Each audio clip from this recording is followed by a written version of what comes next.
تو سب کی بارگاہ میں عرض ہے کہ ہم نے سنا ہے کہ سرکار مدینہ صلی اللہ تعالیٰ علیہ وسلم نے شب معراج اللہ تعالیٰ کا دیدار نہیں کیا بلکہ جبریل علیہ السلام کو اصل صورت میں دیکھا تھا. اس کی کیا حقیقت ہے وضاحت فرما دیجیے. دوسرا ہم نے یہ بھی سنا ہے کہ قرآن پاک میں ایک آیت ہے جس کا مفہوم ہے کہ اللہ تعالیٰ کو کوئی آنکھ نہیں دیکھ سکتی، تو پھر حضور صلی اللہ علیہ وسلم نے اللہ تعالیٰ کا دیدار کیسے کیا؟ قرآن پاک میں اللہ تبارک و تعالی نے دو مقام پر معراج کا تذکرہ کیا. دوسرا مقام ہے والنجم اذا ہوا، یعنی اس چمکتے ستارے محمد صلی اللہ علیہ وسلم کی قسم جب وہ معراج سے اترے. ما ضل صاحبکم وما غوا، نہ تو وہ گمراہ ہوئے نہ وہ بھیکے، نہ اپنی راہ سے تمہارے صاحب ہٹے. یہ پورا تذکرہ کر کے اللہ تبارک و تعالی نے فرمایا کہ علمہ شدید القوا ذو مرۃ فاستوى وهو بالافق الاعلی، کہ ان کو عظیم قوت والوں نے سکھایا کہ جو انتہائی دانا ہے، اور یہ آسمان کے اوپری کنارے پر تھے. پھر اس کے بعد وہ قریب ہوئے اور قریب ہوئے، یہاں تک کہ دو کمانوں کا یا اس سے بھی کم فاصلہ رہ گیا. اور دل نے جو دیکھا، آنکھوں نے جو دیکھا، دل نے اس کو جھٹلایا نہیں. تو کیا تم ان کے دیکھنے پر جھگڑتے ہو؟ اور انہوں نے تو دوسری مرتبہ اس کو دیکھا. اب یہ سارا جو تذکرہ ہوا ہے یہ اشاروں میں ذکر ہوا ہے کہ ان کو قوت والوں نے سکھایا جو انتہائی دانا ہے. فاستوى وهو بالافق الاعلی، پھر اس کے بعد وہ آسمان کی طرف گئے اور وہ آسمان کے اوپری کنارے پر موجود تھے، پھر اور قریب ہوتے چلے گئے. تو علماء کی ایک تعداد نے یہاں پر یہ لکھا کہ اس سے مراد جبریل امین ہے، یعنی نبی کریم صلی اللہ تعالیٰ علیہ وآلہ وسلم تک قرآن پہنچانے والے جبریل امین تھے. حضور علیہ الصلوۃ والسلام نے جبریل امین سے ملاقات کی اور جبریل امین کا دیدار کیا حضور علیہ الصلوۃ والسلام نے. اور پھر جب واپس آ رہے تھے تو اس وقت بھی حضور علیہ الصلوۃ والسلام نے جبریل امین کا دیدار کیا. جبکہ امام حسن بصری رحمۃ اللہ تعالی علیہ اور دیگر کئی مفسرین کا اس پر اتفاق ہے کہ یہاں پر تمام کی تمام باتیں یہ اللہ تبارک و تعالیٰ سے متعلق ہیں. وجہ اس کی یہ ہے کہ جبریل امین علیہ الصلوۃ والسلام یقیناً اللہ تبارک و تعالیٰ کے برگزیدہ فرشتے ہیں، بندے ہیں اس کے اللہ تبارک و تعالیٰ کے، لیکن یہ نبی کریم صلی اللہ تعالیٰ علیہ وسلم کے دربار کے خادم ہیں اور ان کو حضور علیہ الصلوۃ والسلام کے خادم ہونے پر فخر ہے.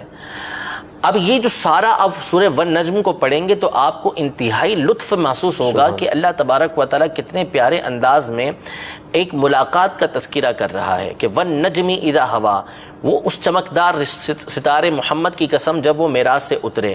پھر آگے جا کے تذکرہ کیا فاستوى وهو بالافق الاعلی ثم دنا فتدلى، پھر قریب سے قریب ہوتے چلے گئے. فکان قاب قوسین او ادنی، اس سے اور قریب سے قریب ہوتے جا رہے ہیں. فاوحى الى عبده ما اوحى، اور اپنے بندے کی طرف جو وحی کی. ما كذب الفؤاد ما رأى، دل نے نہ جھٹلایا جو ان کی آنکھوں نے دیکھا. افتمارونہ علی ما یرا، کہ تم ان کے دیکھنے پر آپ جھگڑتے ہو ان سے. وَلَقَدْ رَآهُ نَزْلَةً أُخْرَى، انہوں نے تو اترتے اترتے دوسری مرتبہ دیکھا. یہ سارا اہتمام نبی کریم صلی اللہ تعالیٰ علیہ وسلم کی ملاقات کا ذکر کیا جا رہا ہے.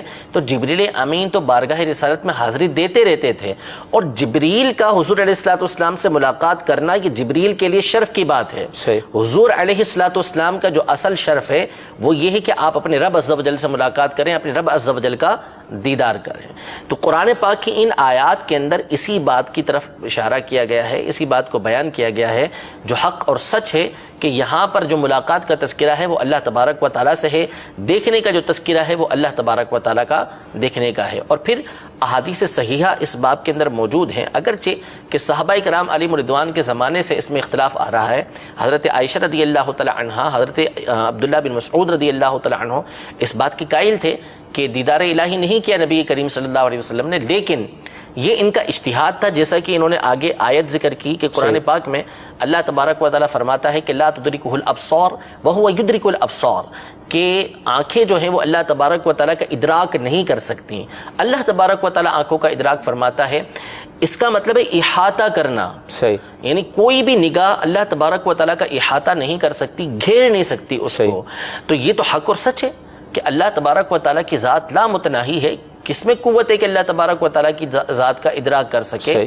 لیکن نبی کریم صلی اللہ تعالیٰ علیہ وسلم کا دیدار کرنا الگ چیز ہے، احاطہ کرنا الگ چیز ہے. قرآن پاک میں قیامت کے حوالے سے اللہ تبارک و تعالیٰ نے واضح الفاظ میں ارشاد فرمایا وجوہ یومئذ ناظرہ الی ربہا ناظرہ، کہ اس دن کچھ چمکتے چہرے ہوں گے کھلے ہوئے چہرے ہوں گے جو اپنے رب کا دیدار کر رہے ہوں سبحان گے. اللہ. اس آیت میں اللہ تبارک و تعالی نے دیدار الہی کا تذکرہ کیا کہ بندے دیدار الہی قیامت کے دن کریں گے. اب جہاں تک رہا حضرت عائشہ اور حضرت عبداللہ بن مسعود رضی اللہ تعالی عنہما کا موقف، تو یہ اپنے اجتہاد کی بنیاد پر تھا. دوسری طرف خود احادیث صحیحہ کے اندر نبی کریم صلی اللہ تعالی علیہ وسلم نے اپنے رب کو دیکھنے کا ذکر کیا کہ رأیت ربی، میں نے اپنے رب کو دیکھا. حضرت عباس رضی اللہ تعالی عنہ اور حضرت انس رضی اللہ تعالی عنہ اور دیگر صحابہ کرام علیہم رضوان اور تابعین کی تعداد ہے جو اس بات کو واضح الفاظ میں بیان کرتی ہے کہ نبی کریم صلی اللہ تعالی علیہ وآلہ وسلم نے اپنے رب عز و جل کا دیدار کیا. اور حضرت امام احمد بن حنبل تو اتنی مرتبہ یہ کہا کرتے تھے کہ رآ رآ رآ رآ رآ بولتے رہتے تھے، یہاں تک کہ آپ کا سانس ٹوٹ جاتا تھا کہ حضور علیہ الصلوۃ والسلام نے اپنے رب عز و جل کو دیکھا ہے. تو احادیث صحیحہ اس باب کے اندر موجود ہیں کہ نبی کریم صلی اللہ تعالی علیہ وآلہ وسلم نے اپنے رب عز و جل کا دیدار کیا ہے. سبحان اللہ.